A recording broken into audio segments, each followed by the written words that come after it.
Hello everyone and welcome to DIY-Dalton.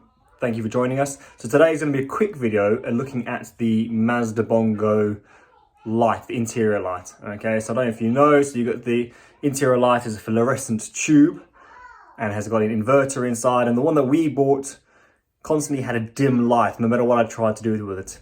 I tried changing the bulb, tried changing an LED version, and it was always very dim. So let me just show you what I did to resolve that. What I did was actually bypass the inverter and just connect directly into the 12 volts with a few strips of LED light strips. So yeah, have a look.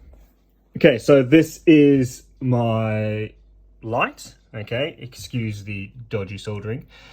Basically what I've done is I've taken a square tube or square aluminium tubing just to kind of act as a bit of a heat sink.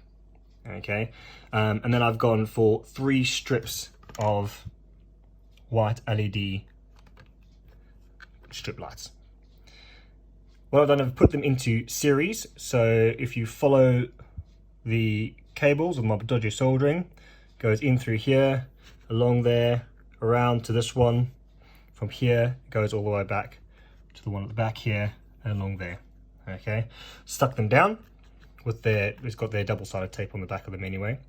What I also did is I actually put a bit of insulation tape around the 2 edges where these contacts are, because I didn't want them to touch the back of the aluminium. Obviously it'll short them out, so just a bit of a protection. Okay, and if we follow the cables through there, I brought them out here, and you can see I soldered positive to this terminal here, the negative to this terminal here. Okay, got these 2 points off someone else who did a similar thing with regards to their 12 volts, and just holding them in there. And this still uses the door control, so when you open the door it still turns on, and you can still use this switch here as normal. Okay, and there you can see how it is when it's installed, nice and bright. This is obviously a white light, but yeah, works quite well. Please like and subscribe. Hope you enjoyed it. There will be quite a few more videos on the Bongo in the next month or so, so join me.